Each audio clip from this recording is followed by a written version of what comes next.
Hey everyone, and welcome to Challengestone 2. I am Artosis, alongside, well, kind of through the internet's Crip, How's it going, and guys? this is, oh man, I'm so excited to be back for Challengestone 2. Number one was so much fun with Kibler taking out Trump in that finals, Yep, and this one I'm actually even more excited for.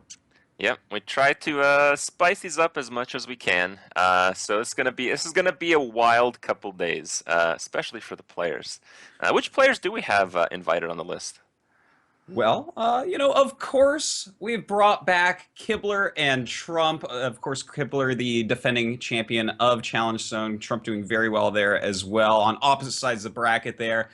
We do have Silent Storm. He's a legendary series winner. Colento, of course, a king of deck building. Luis, an up-and-coming streamer here. Freshka Hmm. as well. And Noxious, of course. We all know him from a lot of commentary He and does a shows lot and of whatnot. crazy decks. Yes, he certainly does the perfect type of invite for this show. And closing out with Caldi, just a very strong pro there, I believe from Iceland. Yeah, I'm actually no idea. That'd be cool. Yeah, yeah, I'm fairly certain he's from Iceland. Mm. So some of you guys tuning in probably don't know what Challegnestone is. Just to give you guys a little bit of an intro to the format that we try to bring to you guys, maybe monthly, but we'll see.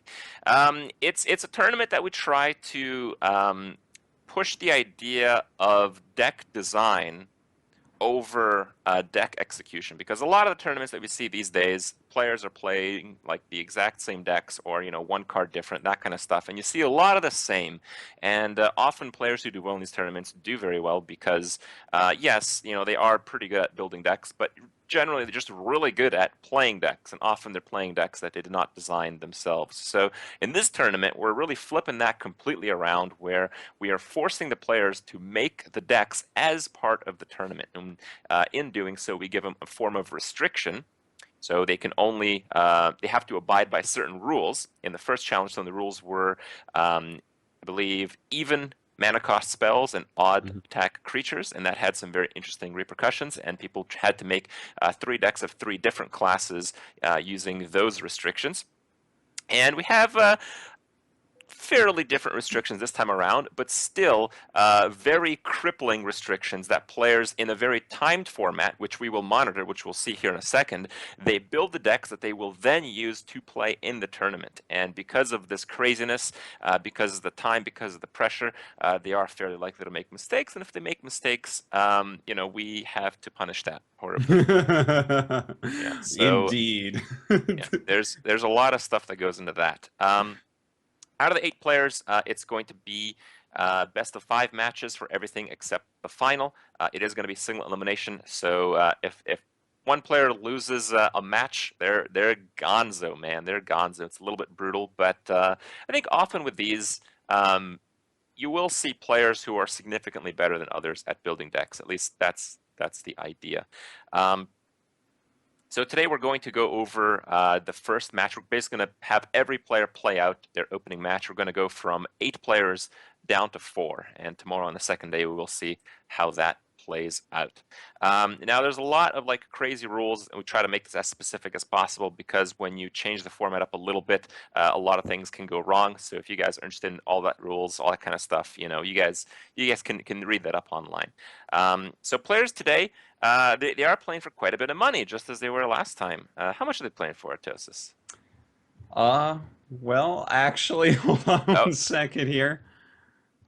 it's a It it's a looks like first place is 1,800 bucks, eighteen and hundred second place bucks. 600, third and fourth 300 bucks. So if you win even one match here, if you Yep, can build your decks in the, I believe it's 35 minutes, and 35 you minutes this win time. your first round, that's 300 bucks. That's a really good rate right there. Yeah, it's pretty. But you do have to win. You do have to win, and these You players do have are to pretty win. tough. Yeah. So the challenge this time around, it is true Highlander. So the players will have to build 3 decks of the same class, and they will have to play Conquest. Normally, Challenger follows the last hero standing, but this time it's Conquest, so each of the decks has to win. There's no duplicate or multiple cards within the same deck and across all decks. So if you have like a piloted shredder in your first deck, let's say you pick mage, you make a mage deck, you put piloted shredder, you can only have one copy of piloted shredder, and then you can no longer have piloted shredders at all in your remaining 2 decks. And this has a lot of difficulty. Did you try making some decks with Dude, this challenge? I went through and I've been thinking because you told me about this challenge like a while ago, maybe a Yeah. week and a half or 2 weeks ago, and all I could come up with is I would have to build warlock decks here. But it Hmm. is so difficult with one of each card. It's like, well, you can't because at first I was like, oh, yeah, maybe you could make a couple zoo decks and like a handlock, but You it's really like, can't. Yeah. no, you can't. You can't quite do it. It's really Yeah. really difficult to do, and the penalties that you have here are quite hilarious. With the like, if for instance, as you say, if you have Hmm. piloted shredder in 2 decks, the card that replaces it, salty dog, perfect first choice And because you're gonna replaces be it so in both salty. decks. Yes, and like if you have cards that are in every single deck, the 30th card here is Doctor Boom. So you could actually have Doctor Boom in every deck if you want. So I was like, I was looking at the list of cards here. I'm like, oh, there's some good cards in here. Alarmo Bot, that could be very useful. And I mean, Wisp and Target Dummy and Stone Tusk Boar, it's really filling out your curve. But Yeah. yeah, pretty garbage list of cards here, Crip. Yeah. I feel though that, some of the earlier ones aren't that punishing. I think Salty Dog is all right. Because you have to keep in mind, like, yeah, you might have BGH times 1 in one of the 3 decks, but when you play this out, you realize which deck it's in. So, if you have Mm, if you have BGH played against you and you lose that game, and you probably will because that's one of those soul-crushing cards, yeah. you don't have to be bothered to play against it in the next 2 games. So there's with these rules, there's a lot of strategy in the deck building, but also in the playing, and there's a lot of memory work that you have to do. It's if you play against the card and they win with that deck, it excludes every single card played from being played in the following Mm, 2 decks. So very, very interesting stuff indeed.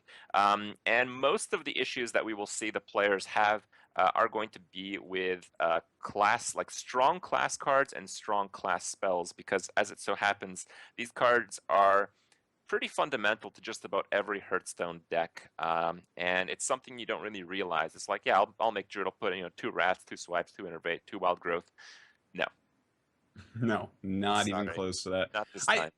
I do want to ask you, Crip, because I'm sure you've put a lot of time and effort and thought into what decks would be good here. Did you come to the Warlock conclusion that I like kind of started at? Um, I think Warlock would be good. When we try to make these challenges, we think about like banning a class if it's like maybe too good. I didn't feel Warlock was too good. Hmm. Um, I ran a few test trials, and I think the best run I had building 3 mage decks, because mage has Hmm. like, you can stack all the spells in one deck for like aggro. You can stack all the mechs to have like the mech synergy. You can play like a control-y type of mage. You can play like a mid-range, just a bunch of good creature type of mage. See, that's the other thing with the decks, right? Like, you have all these good cards, but you need decks that can win by themselves, because often what happens in conquest format is, well, you might have 2 good decks. If your third deck is more experimental, or let's just say sucks, you can't win a game. So you might be up 2 games, and then your last deck can't win. So you can't stack any one deck, and that's really a problem when you have this limited card pool. So you kind of have to balance it out, and it's really, I think, the classes that have many different archetypes that is going to work. Hmm. Warlock is one of those. I think Mage is one of those, and I think a lot of other classes will be successful as well. And